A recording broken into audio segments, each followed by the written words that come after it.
Tudo bem, pessoal? Então, voltamos aqui com mais um tema da LRF. Vamos falar agora sobre aro. O que é que a gente já sabe sobre aro até o momento?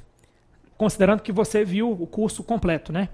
O que é que a gente sabe sobre aro? Aro faz parte da dívida flutuante. Aro também é conhecido como os débitos de tesouraria. E se utiliza aro quando se tem uma insuficiência de caixa. Então, aro é um empréstimo, só que é um empréstimo tomado em circunstâncias especiais, quando se tem uma insuficiência de caixa. Então vamos lá, o que é que a gente vai focar aqui? Aro. Primeiro, o que seria aro? O conceito. Então, conceito. É uma receita, é uma operação extra-orçamentária, é uma operação extra-orçamentária,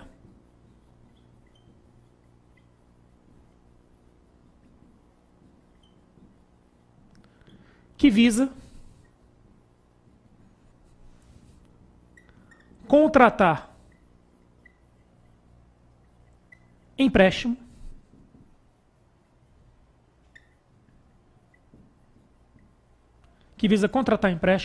para suprir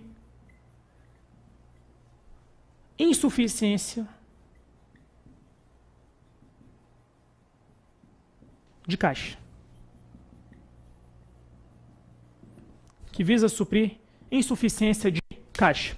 Agora, quais são os requisitos para se contratar um aro? Ou seja, o que deve se observar quando se contrata um aro? É isso que a gente vai ver agora.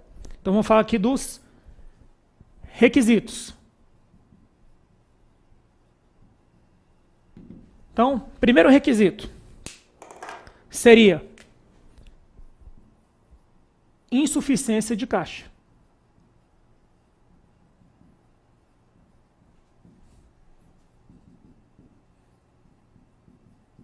Segundo requisito. O segundo requisito seria: só pode ser contratado a partir do dia 10 de janeiro. Só pode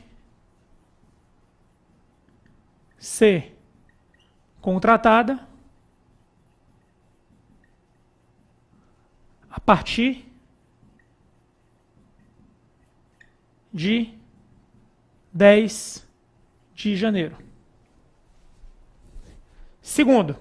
Terceiro. Deve ser liquidada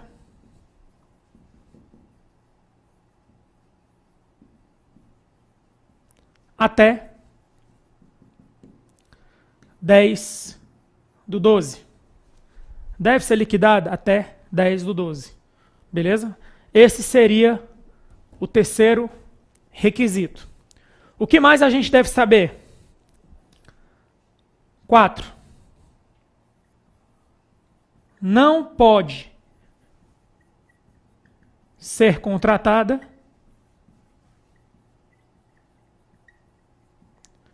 no último ano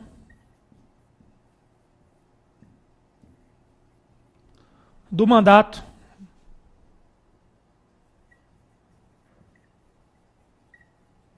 do executivo. Porque qual a ideia aqui? Qual a ideia? Quem é responsável? Por que eu não falei chefe de cargo e poder? Por que eu falei chefe do executivo? Pelo mesmo motivo que quando eu falei sobre dívida consolidada, dívida imobiliária e operação de crédito, eu falei, olha, quem cuida desse limite é o chefe do executivo. Só quem é autorizado a contratar a operação de crédito, ou aro, em nome de um ente, a União, o Estado ou município, é o chefe do Poder Executivo, apenas. Então, não pode ser contratada no último ano, certo? No último ano do mandato do chefe do executivo. Próximo item. 5. Não pode ser contratada enquanto não for resgatada a anterior.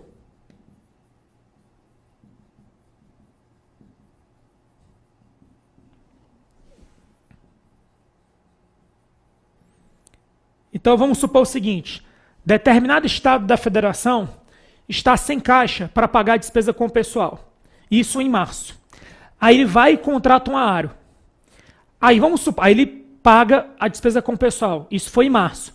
Quando é em maio, ele tem uma nova insuficiência de caixa. Ele pode contratar uma nova Aaro? Não. Porque primeiro ele tem que pagar a anterior. Então ele só pode contratar uma nova Aaro quando a Aaro anterior for resgatada, for quitada. Beleza? Continuando.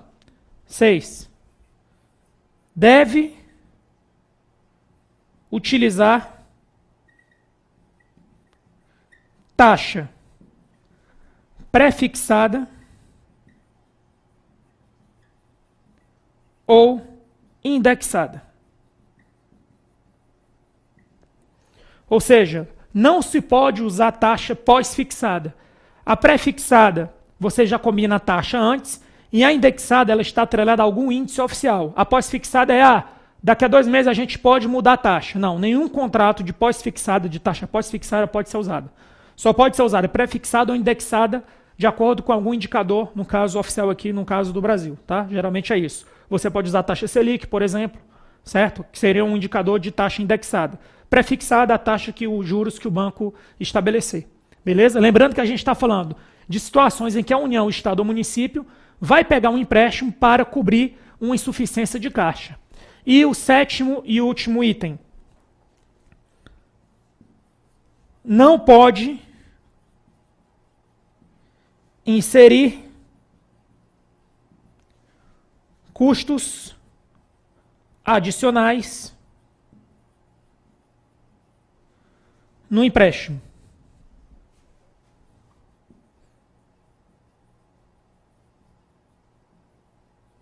Ou seja, a única coisa que pode ser paga aqui é o empréstimo mesmo e a taxa de juros, basicamente. Beleza? Qualquer custo adicional não pode ser incluído nisso aqui. Beleza, pessoal? Então isso é o que você deve observar quando se vai contratar um Aaro. Agora, o que é também cai em prova e que a gente precisa saber? O que cai em prova é o seguinte, que também, além disso aqui tudo que cai em prova, o que também cai em prova você deve saber? Que é o seguinte, ó, é a relação entre a Aaro e a regra de ouro. Então vamos lá. Aaro, vamos colocar aqui bem aqui em cima. Aaro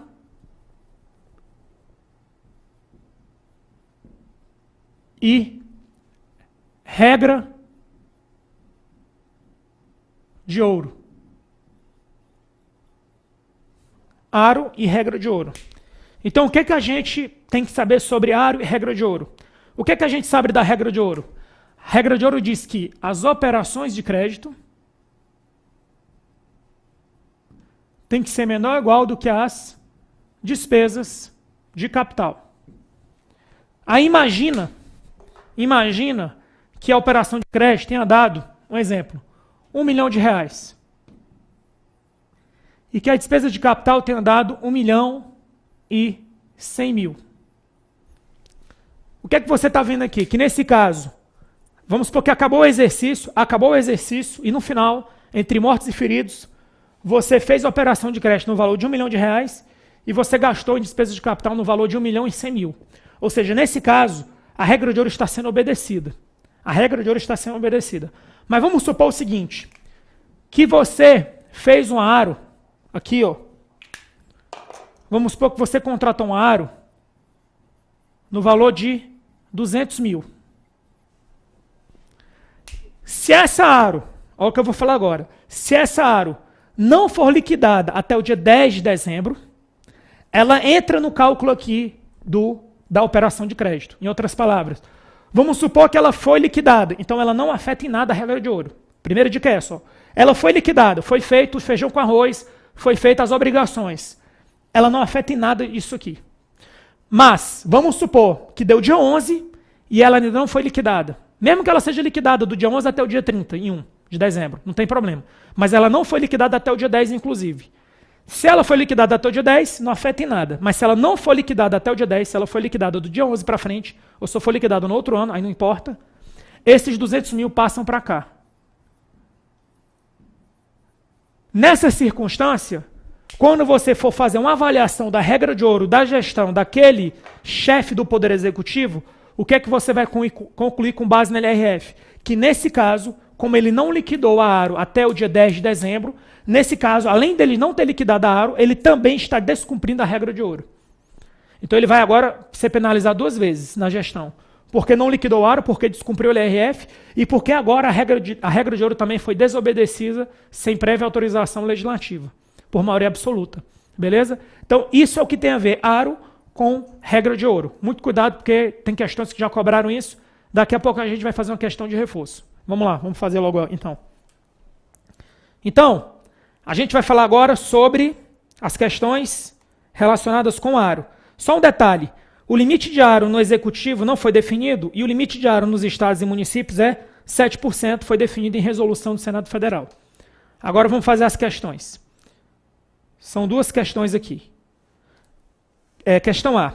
Em atendimento à regra de ouro, constante na LRF, as operações de crédito por antecipação de receita, quando liquidadas no próprio exercício, devem ser computadas. Olha, se elas forem liquidadas, depende, por isso que aqui a questão está errada. Se liquidada até 10/12, não computada.